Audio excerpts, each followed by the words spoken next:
મિત્રો કેમ છો? મજામાં છો? હું છું પ્રતિક પંચાલ અને ડિપેક્સ એજ્યુકેશન યુટ્યુબ ચેનલમાં તમારું સ્વાગત કરું છું. આજે આપણે ધોરણ 12 કોમર્સની અકાઉન્ટ વિષયની આઈએમપી જોવાના છીએ. સવારે આપણે વિભાગ સીની આઈએમપી જોઈ હતી, અત્યારે આપણે ડીની જોવાના છીએ. બરાબર, ઈ અને એફનો વિડીયો સવારે આવી જશે. બરાબર, તો સવારે વહેલા ઉઠીને પણ જોઈ લેજો. થોડું મોડું છે પણ સેક્શન ઈ અને એફ ખાલી એકવાર તમે નજર મારી લેજો તો પણ વાંધો નહીં આવે, કેમ કે તમે અગાઉ પણ એના દાખલા કર્યા છે. આ જે દાખલા હશે સેક્શન ઈ અને એફ ના, એ ખાલી તમારે રિવિઝન કરવા માટે જ હશે, એટલે ખાલી નજર મારી લેજો. બરોબર, હવાલામાં કઈ ડાઉટ હોય તો તમે અમને પ્રશ્ન પૂછી શકો છો. બરોબર, તો ચેનલમાં ન હોય ચેનલને સબસ્ક્રાઇબ કરી દેજો. તો હવે આપણે વિડીયો તરફ આગળ વધીએ. તો જે તમારો પહેલો ભાગ છે આની અંદરથી પહેલો પ્રશ્ન છે પાઘડીનું મૂલ્યાંકન, એટલે કે ચેપ્ટર નંબર 3 માંથી આવશે. તો આપણે સૂચના વાંચી લઈએ, દાખલો તમે તમારી રીતે રિવિઝન કરી લેજો. નીચેની માહિતી પરથી નીરવ અને હર્ષિદની ભાગીદારી પેઢીની પાઘડીની કિંમત ભારિત સરેરાશ નફાને મૂડીકૃત કરવાની પદ્ધતિ અનુસાર નક્કી કરો. માહિતી આપેલી છે અને વધારાની જે માહિતી છે, એટલે કે મિલકત લેણા, દેવા અને સામાન્ય અપેક્ષિત વળતરનો દર, તો આના આધારે તમારે દાખલો ગણવાનો છે. ત્યારબાદ આગળ જોઈએ આપણે તો કે નીચેની માહિતી પરથી પ્રેક્ષા અને અક્ષિતની ભાગીદારી પેઢીની પાઘડીની કિંમત છેલ્લા 5 વર્ષના ભારિત સરેરાશની 3 વર્ષની ખરીદીને આધારે નક્કી કરો. તમને માહિતી આપેલી છે અને સિમ્પલ દાખલો છે. ભારિત સરેરાશની 3 વર્ષની ખરીદીને આધારે નક્કી કરવાનું, એટલે ભારિત સરેરાશ તો તમને ગોતતા આવડે જ. બરાબર, તો પણ તમને સમજાવી દઈએ આપણે કે આ કોષ્ટક તો એમનેમ જ આવશે, પણ તમારે ભાર 1 2 3 4 ને 5 આવી રીતે જે હોય ને વધતું જાય એવી રીતે, અને જે સળંગ વધતો જતો હોય કે સળંગ ઘટતું જતું હોય એના માટે જે ભાર ઉપયોગમાં આવે છે. ત્યારબાદ આ બંને વચ્ચેનો ગુણાકાર થાય અને જે જવાબ આવે એનું ટોટલ ભાગ્યા ભાર, એટલે ભારિત સરેરાશનો નફો મળી જશે, ગુણ્યા આ 3 છે, 3 વર્ષની ખરીદી એટલે ગુણ્યા 3 કરશો ને એટલે પાઘડીની કિંમત તમને મળી જશે. બરોબર, ત્યારબાદ આગળ આપણે જોઈએ તો કે ઈશાન અને નિધિની ભાગીદારી પેઢીની મૂડી 8 લાખ છે અને અપેક્ષિત વળતરનો દર 12 લાખ છે. છેલ્લા 3 વર્ષનો નફો અનુક્રમે 1 લાખ, 1,40,000 અને 90,000 છે. તો પાઘડીનું મૂલ્ય છેલ્લા 3 વર્ષના સરેરાશ અધિક નફાના 2 વર્ષની ખરીદીને આધારે નક્કી કરવાનું છે. તો દાખલો પણ ખૂબ જ સિમ્પલ છે, ખાલી તમને કોષ્ટકમાં નથી આપેલો, તમને લાગશે. અને આ દાખલો ગયા વર્ષે પણ પૂછાણો છે અને કદાચ ચાન્સીસ છે આના કે તમને આ વર્ષે પણ પૂછી નાખે. ત્યારબાદ છે આગળનું કે થિયરીનો પ્રશ્ન આપણે મૂક્યો છે કે કદાચ થિયરી આવે તો આ પ્રશ્ન હોઈ શકે છે કે પાઘડીનો અર્થ આપી તેના મૂલ્યાંકનને અસર કરતા પરિબળો સમજાવો. ત્યારબાદ એવું પણ પૂછી શકે કે પાઘડી શોધવાની અલગ અલગ રીતોના નામ જણાવો. પણ મોટે ભાગે તો દાખલા જ પૂછાતા હોય છે.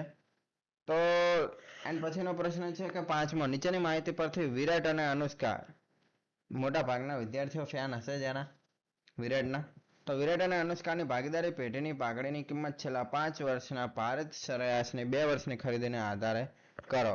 તો આ પણ અગાઉ જે દાખલો હતો એના જેવો જ છે, કાંઈ ફરક નથી, ખાલી રકમમાં ફેરફાર છે બસ. ત્યારબાદ છે કે સુનિતા અને નિર્મળા એક ભાગીદારી પેઢીના ભાગીદારો છે. તેઓની ભાગીદારી પેઢીના નફા તથા અન્ય માહિતીના આધારે ભાગીદારી પેઢીની પાઘડીની કિંમત અધિક નફાની 2 વર્ષની ખરીદીને આધારે નક્કી કરો. તો તમને નફો પણ આપી દીધો છે અને બાજુમાં માહિતી પણ તમને આપી દીધી છે, રોકાયેલી મૂડી અને અપેક્ષિત વળતરનો દર. બરોબર, ત્યારબાદ છે કે ચોથું ચેપ્ટર. હવે બીજા ભાગનું ડાયરેક્ટ ચોથું ચેપ્ટર આવે. કેમ કે પહેલા ભાગમાં ખાલી પાઘડીનું ચેપ્ટર જ છે જે સેક્શન ડીમાં આવે છે. ત્યારબાદ આપણે આજે જોઈએ તો કે ભાગ 2 નું ચોથું ચેપ્ટર, નાણાકીય પત્રકોનું વિશ્લેષણ.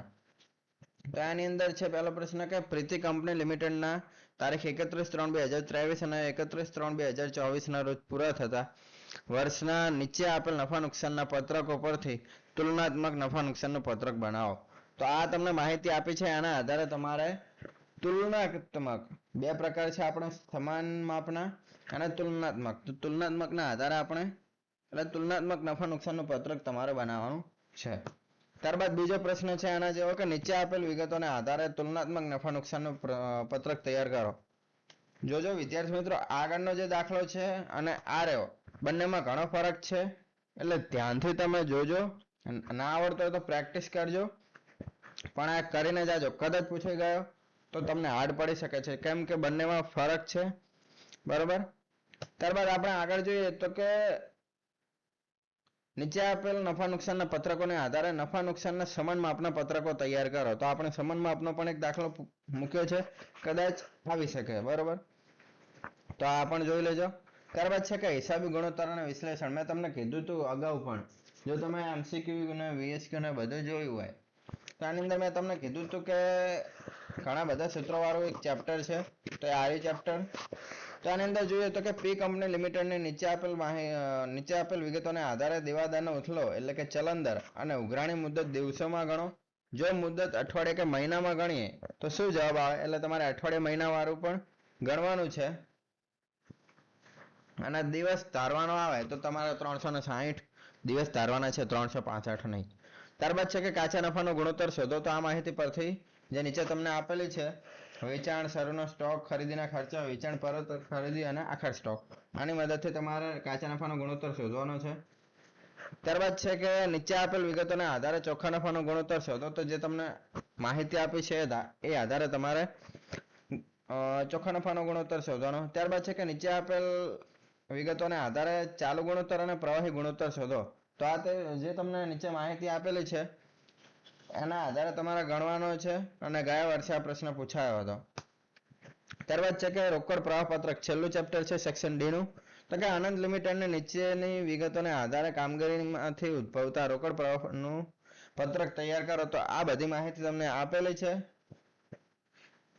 જે આપણે લેણી ઊંડીમાં ઘટાડો છે, એટલે પટાળાના લગતા ભૂલથી આપણે ટાઈપિંગમાં મિસ્ટેક હશે, પણ ઘટાડો તમારે ધ્યાનમાં રાખજો. બરોબર, લેણી ઊંડીમાં ઘટાડો. બીજું બધું તો વાંધો નહીં આવે તમને.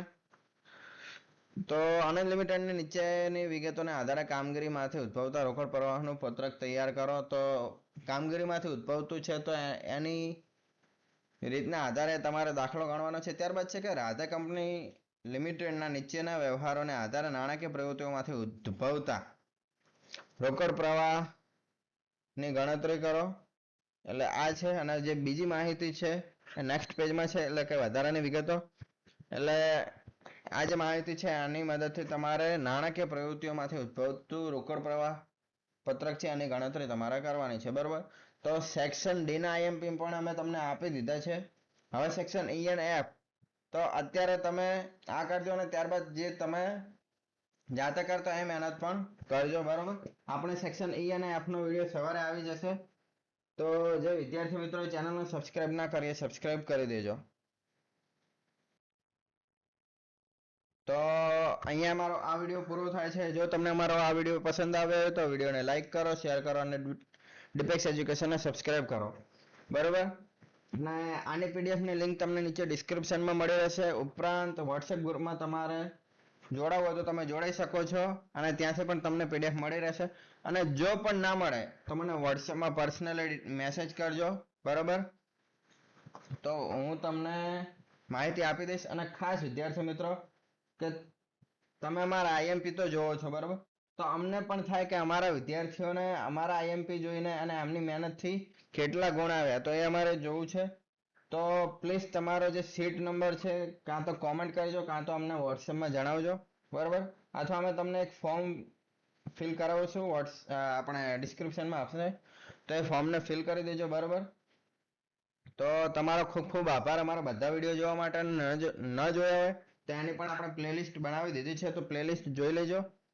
બરોબર, આપણે ઇકો અને બીએનું પેપર પૂરું થયું, એકાઉન્ટનું છે, અને હવે સ્ટેટનું, ઇંગ્લિશનું અને ગુજરાતીને એવા બધા પેપરો બાકી છે. તો બધા વિષયના આઈએમપી તમને મળી રહેશે. તો ચેનલને સબસ્ક્રાઇબ કરવાનું ભૂલતા નહીં. મળીએ આવતા વિડીયોમાં. ત્યાં સુધી ટેક કેર. જય હિન્દ, જય ભારત, જય દ્વારકાધીશ.